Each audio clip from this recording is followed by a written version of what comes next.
Welcome to Cleveland School of Cannabis Green Hour. Today, I am pleased to announce we have Steve Concilla. I'm sorry, I said that wrong. Concilla. Concilla. I want to say chill for some reason. It's all right. I'll take it. Concilla. And he is also part of several conglomerates. He's, first of all, started out with Midwest Dry Sift. Right here in Ohio, also the owner and inventor of the Canna Clamp. And also he is currently the founder of Openbook Extracts and has a storefront called Midwest Wellness. And so I just wanted to welcome you. And Thank you. I wanted you to, first of all, if you would like to start with giving us a little bit of your background and how you started in the industry and just kind of tell us your story a little. Sure, absolutely. Well, first of all, thanks for having me. Sure. It's pretty cool. I think you've had some really cool people on here, and so just honored to kind of have a chance to tell my story. So, Sure. I started in cannabis probably like most of people, playing on the dark side. And when Ohio started, the rumblings in Ohio about responsible Ohio back in around 2014, 2015 started happening, I launched Midwest Dry Sift. So we started building dry sift screens. We did mostly custom because dry sifting is a pretty niche equipment market, believe it or not. So especially back in 2015, it was, the 1% of the 1% was buying dry sift screens. But we separated ourselves by kind of doing a lot of different micron mesh availability, and then we would custom the frames to different brands and companies. So it became kind of a unique product in the space. And once we started doing dry sift, it kind of led us down the rabbit hole of solventless processing. So, Midwest concentrates soon followed, and the Canna Clamp was kind of, the culmination of all those things we had learned from, dry sifting equipment and bubble hash making, and rosin then became such a popular thing that we kind of had all those pieces to the puzzle, and we're like, let's put all these together and see what we can do with it. And so that's kind of how Canna Clamp, came to be. Canna Clamp then kind of led into, just a larger understanding of the cannabis space in general. Back then, hemp was becoming very large. So I personally started a small hemp supply company. I had a lot of friends back in 2015 that had gotten into hemp. We kind of all jumped in about the same time. So I had a really good network to allow me to do that here from Ohio. So I was able to build kind of a reputation for myself of having like really quality inputs really early on in the game. I kind of tell people that first kilo of isolate was like almost $30,000, and they're like $1,000 today. So Wow. It's just kind of crazy where the market has come in just, the 5 years. So when I had my small hemp supply company, I was approached by an Ohio group, and, one thing led to another where basically we combined forces, and Openbook Extracts, which is, my home base now, is basically the mothership, as I call it. And so I would like to claim founder status, but I can't do that all to myself, unfortunately. But I've got a lot of great people on the team that really pulled these ideas together to make it happen. And so Openbook is actually based in North Carolina, and it's an 80,000 square foot vertically integrated hemp company. So we farm about 300 acres. This will be our second season doing that. We process all the biomass in-house, and we turn it into finished bulk inputs. So distillates, isolates, different custom formula blends of distillates is becoming a really big popular thing now. So it's, the thing in the hemp space is quick pivots, as I call it. So that's kind of where we're at today, because it's such, a dynamic space that's changing daily. So. And tell me a little bit about Midwest Wellness as well. So Midwest Wellness is just a small shop here in Columbus, and thankfully I have great partners on that were able to keep the Midwest brand going as I kind of stepped away to do the Openbook stuff. And it's basically like half CBD, half boutique smoke shop. So we kind of stock all the items and products we believe in. I've kind of been in this game as my entire adult life. So of course, all my friends own cool companies and have cool brands and products. So we like to support our friends and locals. So we stock all sorts of, just unique items that we believe in and we use. And so, we try not to follow the normal path of just like your everyday smoke shop. So. That's awesome. So I met you via Canaclamp. That was the first time we started having conversations. And I remember seeing you at several events throughout the U.S., where you would bring your Canaclamp and basically it was kind of a neat setup because you would have the Canaclamp and people could actually bring their own in and you would press it for them and show them how it worked. And there would be lines and lines of people waiting, for you just to show them how to press their own buds. And it was just, for me, I thought, what a great job that would be. That's awesome.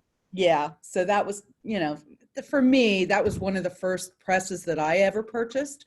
And that was probably at the Clio Cup.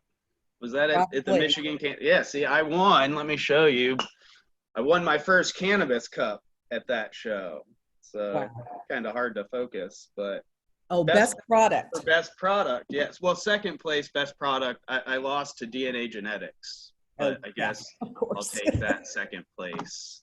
That's awesome. That's awesome. And that was Michigan, correct? That was kind of the thing back then, especially in the early days. Nobody really believed it. People were like, that does what? And so you'd be like, let me show you. And we used to joke. It would turn into like those infomercials at the fair where you're like with the squeegee mops and stuff, because you'd literally have to do an infomercial to show them that it was real.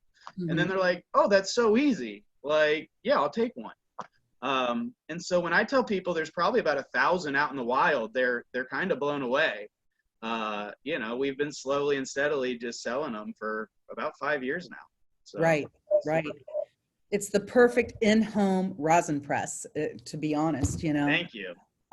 So I know a lot of the students watching may or may not have a lot of experience pressing rosin. So do you have any tips and tricks of the trade that you would like to share about what, how do you get your best yields and that type of thing? Temperature, pressure, Yeah, absolutely. So, like I've pressed on just about every press there is. Of course, I tend to press mostly on a Canaclamp just because I am a craft user, I guess, or just a personal user. Like I'm not doing large commercial runs on a Canaclamp, right? So for me personally, we built the Canaclamp to press mostly dry sift and bubble hashes. Like we were big Hash Church fans. Like we grew up, like watching Bubble Man and, learning to make bubbles. So it was like, now we've got all this bubble, like I said, what's the next step? So I primarily like to press bubble hash. So I try to teach everybody that if you're going to start pressing and you have a lot of flour, to learn how to make bubble hash and then press the bubble, because it'll just be a much better experience. It's a little more labor heavy on the front end. It's much less labor on the press side. And again, I think the outcome is just much more, much better. So the trick to pressing is really gold in, gold out. And people don't really like to hear that because it's kind of a generic answer. But like we can't press gold out of really old, dirty, dry flowers or hash for that matter. So we were always pressing really quick after harvest. Whenever we would compete in secret cups and things like that, like we were putting entries in that were probably a week or two down from harvest. So as soon as it was ready to dry, we would process it and press it out. The real trick when you're pressing hashes is to go low and slow. So it's like barbecue. Everyone's like, well, what pressure, what time? And I'll be honest, I've been pressing for 5 years. I've never looked at a clock and I've never checked my pressure. I watch the bag. The bag tells me everything I need to know about what's happening in that press. And people don't like that answer because that's not like a repeatable answer, right? But like, what most have to understand is when you're making solventless hash, there's a reason there's like 100 guys on the planet that make it well, right? Like it's not easy. It's learned through experience and through trial and error. And if you haven't poured a bunch of hash down a floor drain, you're not learning. Exactly. I can't tell you how much hash I've just lost from mistakes. You know what I mean? Right. So, you know, it comes with experience, and you can't be afraid to make mistakes is key. Low and slow with hash. I like to press bubble hash around, you know, 180 or, you know, 160 even, depending on how melt the actual hash is. Mm-hmm. Flour, I'm pretty simple when it comes to flour. I don't even use mesh. I like to use pretty, you know, 2 gram or less size dense nugs on the can of clamp. Mm-hmm. I center it in the press, and I bring my plates together as much as possible immediately. I do it slowly as not to, you know, tear or shift the pack, but I bring it together as much as I can, you know, right off the grip. Mm-hmm. And then I listen and I watch. Mm-hmm. And that's really, you know, all you can do. Mm-hmm. You know, but again, if you're starting with good material, you're going to get good rosin. Yeah. Uh, and the trick is, if you mess up, thankfully with rosin, you can go back and repress it. Right. It might get a little sloppy, but you know, essentially you can right your wrongs, and it's not like a catastrophic loss. Right. Or I mean, like, for example, you know, I was trying to show, you know, what it would be like to press hemp, and I had some really dry material. Well, Yep. you really can't get a whole lot out of really, really dry material, unless you, maybe you can give me some tips, but I tried 2 or 3 Well, different. so the trick is you can rehydrate, and rehydrate is definitely a term you hear used all the time in flour pressing. Bovita or Integra packs are used all the time. People jar their material up, let it sit a few days. There's been all sorts of techniques that have been introduced over the years. Like, I moderate the advanced rosin page. So like, there's been guys that literally dunk their flour in water, shake it off, press it. There's definitely going to be water on your paper, but the water evaps, and then you're left with your oil. Right. You know, there's people who have, you know, sprayed or used a steamer type wand to kind of reintroduce moisture.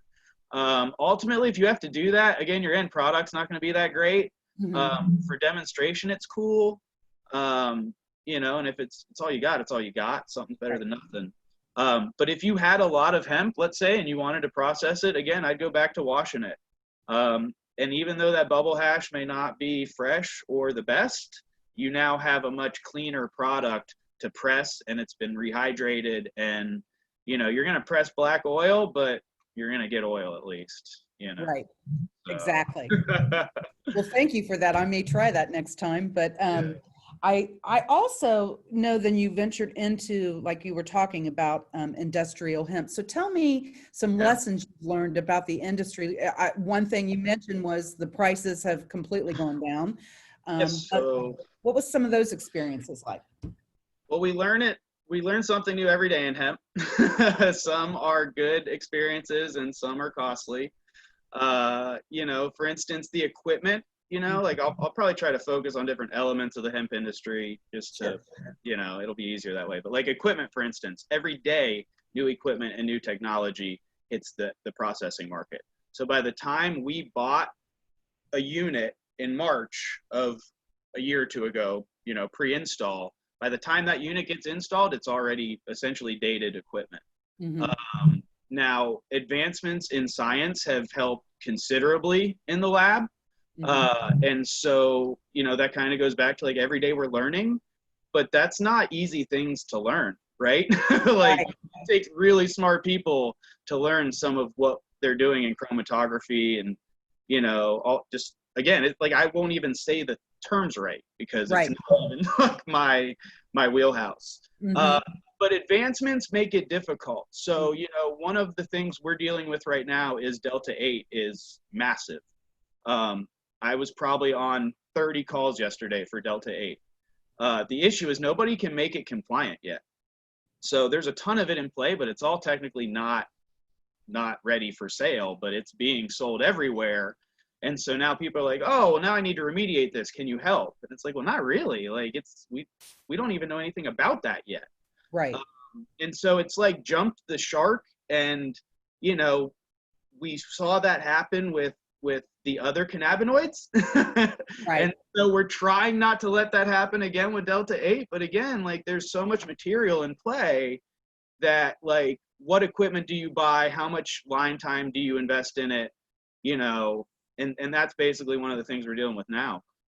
Pricing dropped significantly. So a lot of groups, like if you look at a company like Gen Canna, for instance, had a lot of contracts.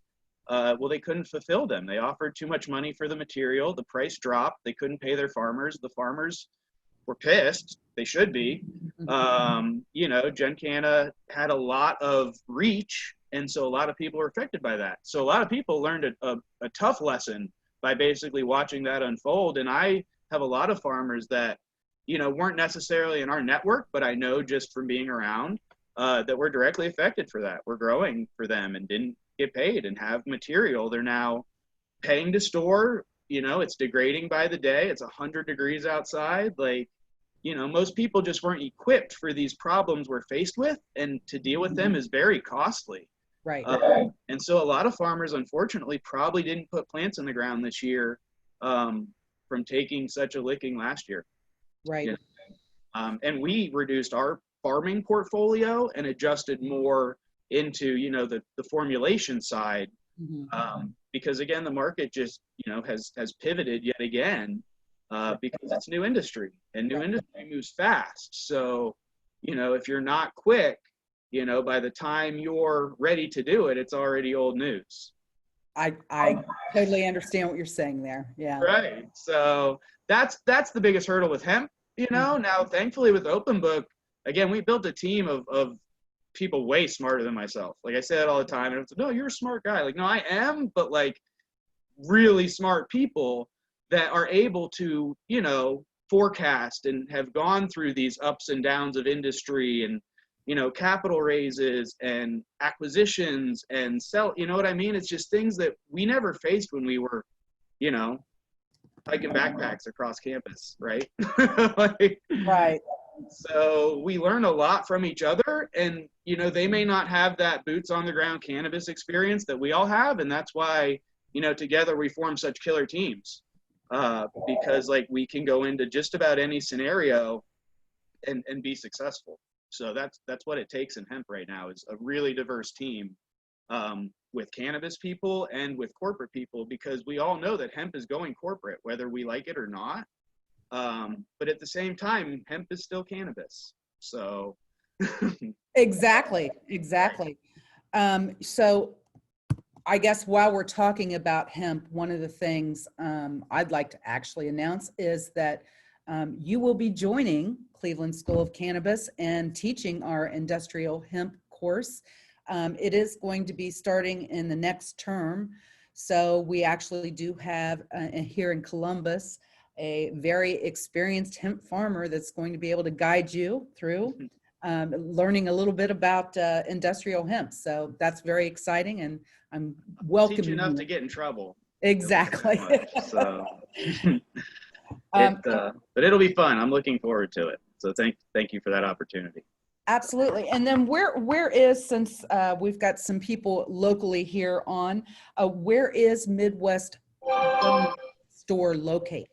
So Midwest Wellness is at the corner of, oh, sorry, I got a bunch of hummingbirds just flew by. Is at the corner of Sawmill and Bethel. So there's a little, I don't even know what the plaza is called, but it's next to Columbus Gold. I hate using that as a landmark, but everyone's like, oh, I know right where that is. Yeah.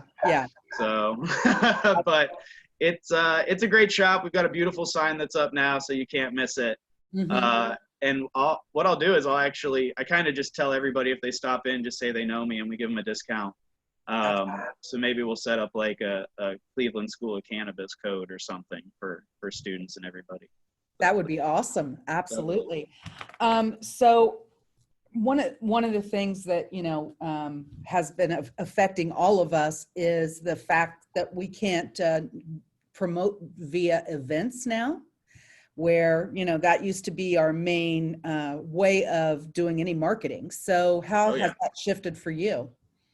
Well, it's tough, actually. And it's funny you say that. A good coworker of mine and partner he's a weed celebrity, right? And so most of his business was based around events.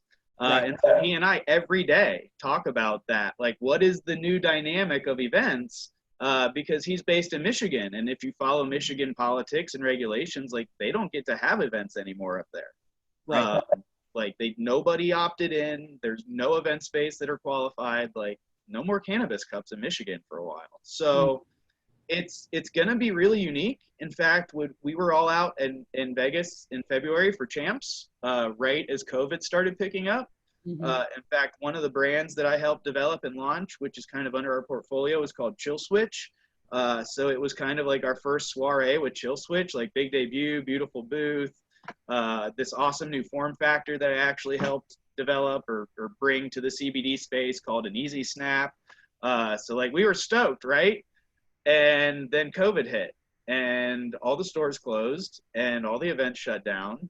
And we had just invested a ton of money into Champs. And so it's like, again, it's a learning experience. You know, it's a quick pivot that you have to adjust. So everything's going digital. That's why we're here on this video conference now. Right. So you're going to see a lot of podcast type content creation, you know, evolve around at least what we're doing, for instance. So, you know, we've already had some new Facebook groups pop up. As just a way to kind of like bring people together in this time of disconnectedness. So if this is the new norm, like this is the new norm. So, you know, we'll make the best of it. But everything's really going e-commerce. So it's going to be really interesting to see how everybody makes that shift because like, we've never done it before this way. Yeah. That, right? Like, right. So even for me, I don't even know my Shopify password. Like, thank God I have a great friend in Florida that looks out for me. But like, not my space, you know? Right. Yeah. And our industry has always gathered, you know, and that's how we networked and got to see new products and, you know, just like several industries, quite honest, not just cannabis. So yeah, this is definitely a new world for both of us. I was averaging like 8 to 10 flights a month, like for most of last year as hemp really launched and Openbook really came together. I mean, every weekend was a different cup or event or trade show. And it's just, I mean, it's weird to be honest. Like, so like I'll work at, you know, 11 o'clock at night now because now the West Coast is super active. Because nobody's really conforming to like the 9 to 5s anymore. Like it's just work when work happens, you know. So tell me a little bit about those dry Sift screens. When you first came out with them, what were they? What size were they? What kind of LPI did you use? You're gonna put me on the spot.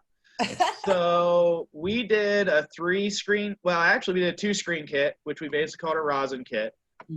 What we learned that if you just do like quick sift bouncing on fresh flowers, just that first hash, those first heads are the ripest. You know, don't overwork the material. You don't need a ton of screens. So we did a 2-screen kit, a 3-screen kit, a 4-screen kit, and then I even built 5-screen kits for certain people when they asked for them. And that was kind of how we set ourselves apart, right? What I learned was though I was making no money doing it.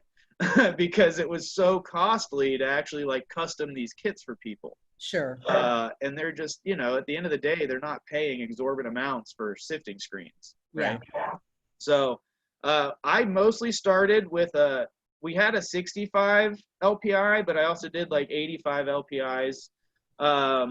We did 150s. See, this is where was different the most. I did a 150, a 160, a 180. And then we had 200 and 220 meshes. And I would essentially build your kits however you wanted. You know, they were all the same frame size for me. And I would sink magnets into the corners so they would actually stack. If you ever watch like Johnny B sift, he actually sifts with his screens upside down. So a lot of people end up doing that to like keep the frame out of their ways. I liked the frame because then it kept my material from falling off the edge. So, you know, like I put feet on them and risers so you could put it at an angle if you wanted and just, you know, little things to make it different. But ultimately the screens were the screens. And what people learned was they could just order monofilament print screens from like Pocono Screen Company for like $15. And like, I was like, there's no future in this, you know. That was why we had to pivot. But those that have our kits love them. And I probably still get emails once a month from somebody, you know, asking for a kit. And if I had time, I would build them because it was fun in the wood shop. But like, Oh, yeah. Yeah, that would be fun. You remember they're the old, profitable. what they were little discs that you would buy and put up underneath your furniture legs so you wouldn't scratch Uh-huh. wood? That's what I always used in between each one of my screens, Oh, just to yeah. get a little lift, and it worked perfect, because they didn't shift too much or anything like that. Right. Um, and then as far as we talked about your dry sift, we talked about your can clamp. Now, when you're talking about open book extracts, are you actually post-processing? Are you processing? What do you do with that? So we're essentially a true vertical. Mhm. And like you hear that a lot in the space, and it's like, cool, drive me to your farm. And like they can't do that. Right. So we have a farm that's actually like on the street of our processing facility that our owners, Dave and Oz, own. It's a beautiful farm. It's called FRC Farm. Mhm. If you're friends with me on Facebook, that's always the farm I'm sharing. And so it's like my home away from home. Right. But it is our research farm. So Mhm. we farm about 30 acres of hemp there last season, and I think they're doing a little less this season because they added some greenhouse to now do greenhouse flower, Mhm. which we didn't do last year. So that'll be nice. But we do an ethanol wash for crude. So we have a Pinnacle system. Zach Harris, a good friend of mine, he owns Pinnacle Steel, so that's who built our system for us. Flew out to Denver, got like the whole tour of everything, and we're like really impressed. So Zach builds like the big boy systems, right? So we can run about 2,000 pounds a day through our ethanol wash. And that's, it really depends on how many shifts you want to run, but the market is soft right now. So, processing is kind of stalled.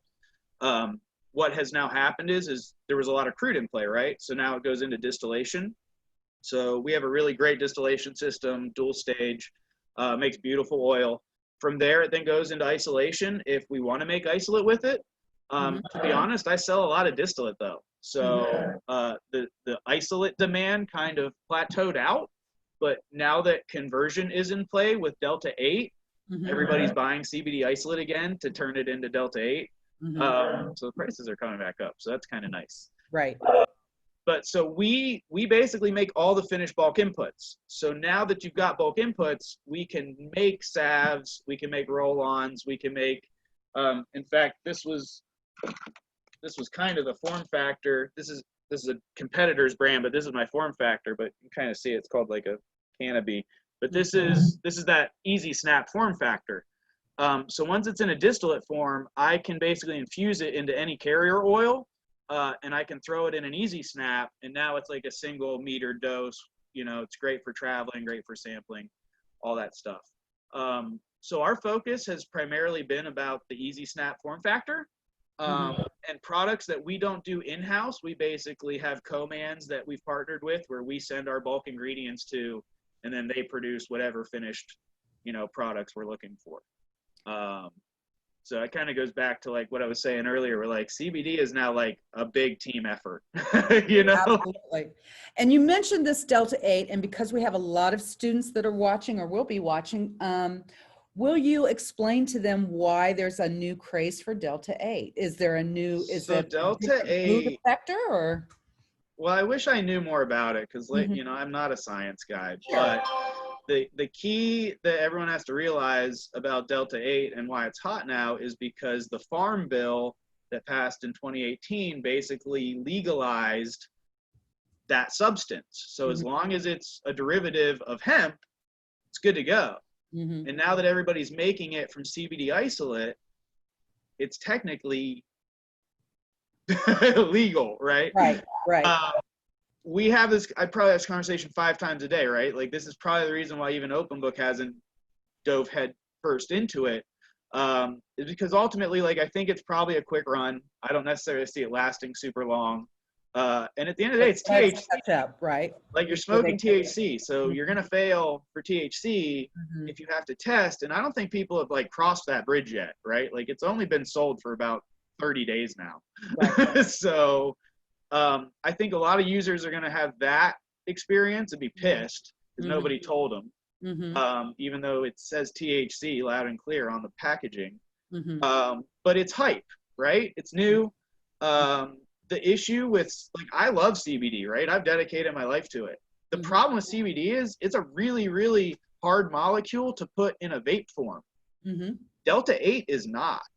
So once Delta 8 is created, it doesn't crash out into a crystalline form like CBD does. And that's why it's becoming so prevalent now in the vape space, because now I can use Delta 8 almost as a carrier, as opposed to using PG, VGs, MCTs, any other cuts that I may have needed to use before.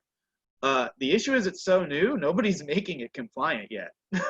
So, right. I mean, I've been told it's compliant, but again, that's one of the biggest issues we deal with in hemp, and I'm sure you talk on it in some of your classes, but is lab testing. You know, we will send a sample to a lab, to many labs, the same sample, and we'll get a variance of, 12 to 14%.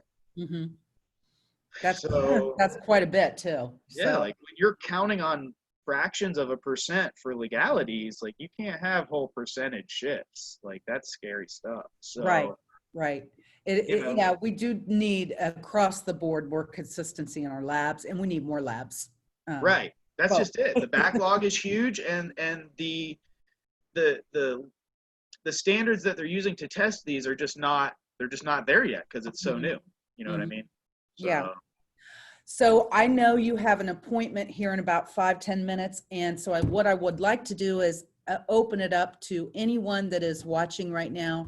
You can either unmute yourself and ask a question, or you can type it in the chat, and I'll ask Steve myself if you don't feel comfortable with that. So let's open it up for any questions, and everyone's on mute. So if you do have a question, just unmute yourself. Okay, I got a question. Sure.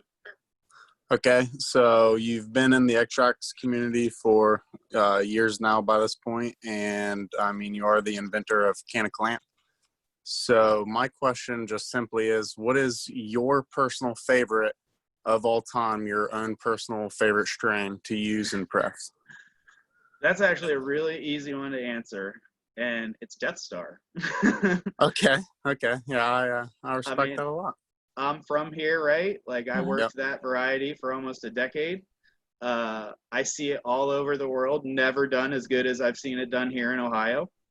And I swear, I have this debate with so many people about it too. And like, to run it right, there's a formula, and most people don't know the formula.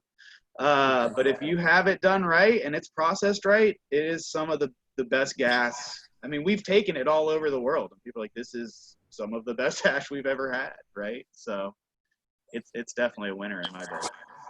Okay, thank you. I appreciate that. I like that answer, though. I do. All right. And speaking of Death Star, do you know that if it's still around in Ohio? It's not around here anymore. They took all the ones I had, but that's what I thought. It exists 100%. In fact, it was bred here, like Marion Village area. And I'm not friends with them. Like, I know them through the grapevine, but rumor has it it's back. And like the Sensi dominant and the diesel dominant. So interesting. Well, if you ever find out where it's at, please let me know. I grew up on Dumpster too, and I know that has surfaced again. So I've been really anxiously awaiting its arrival. I'm like an old school guy, right? So that's mostly where my flavors go. Right. Me too. I'm right there with you. All right. I don't want to cut anyone off. Is there anyone else that had a question before Steve goes? I do. Okay. This may be a little outside of your field because it's non-CBD, but other hemp products, what's your understanding, if you could just comment generally on how hemp is being used for other products, or if you know of people who are doing it? In fact, I'm glad you brought that up. I made like a bullet point list to like keep me on track, and one of the things I talked about was the new products of hemp, because it's not all just about CBD anymore, right? Like CBD's everywhere. Like, what else are we going to do with this product? So building materials are becoming really prevalent, and any product where the spent biomass or stocks can be used. So I've seen insulation and herds and things like that for paper making are becoming more prevalent. The biggest issue though, and like I wish it was more common, because I have like a textile project that that's actually the meeting I'm going to, is to talk about this textile project. There's no processing for it yet. So like there's very few decortication processing plants online, if any online yet. I know places like Texas are really trying to like be foot first as far as, you know, alternative uses for hemp go, because they're going to grow 1 million freaking acres. Like, and they know there's going to be tons of waste product, you know, and we can't just compost it all or burn it. Like, so it's coming. I would love to see the hemp plastics be more prevalent. But everything I just mentioned is an easy $5 to $10 million project to just try to play with it. And that's a lot of the big deterrent, because hemp is such a big scale game now, that unless you're just really philanthropic and want to throw money at it, like there is no money in like working an acre, taking the waste, making bricks. Like you know what I mean? It just doesn't work that way. So it's coming. I'm actually also working on a textile product, so awesome. Or project. So perhaps we could talk offline. Yeah, I'd love to. I have a great injection molding project that I'm trying to do as well with all the spent biomass. There's one group that seems to be doing it, and I swear they like read my write-up somewhere and just had the equipment to do it, because I was like talking to my execs about it, and then I literally was like in the pet store and was like, you know, oh my God, there it is. Okay. But again, I'm actually focusing on filters. Ah, beautiful. Very cool. We'll talk offline. I don't want to dominate, you know. Yeah, let's do it. People's time. No, I'm down. Okay, I'll have great. a lot of hemp for that project. Good. And Steve is one of the Cleveland instructors. I think, Steve, you teach law, right? Yes. Okay. Very cool. So you guys can connect down the road here. Nice. With them. Absolutely. Good. And looking forward to it. thank you, Steve. Anyone else? Because Steve actually has to take off in a couple minutes here. So does anybody else have any questions? Okay.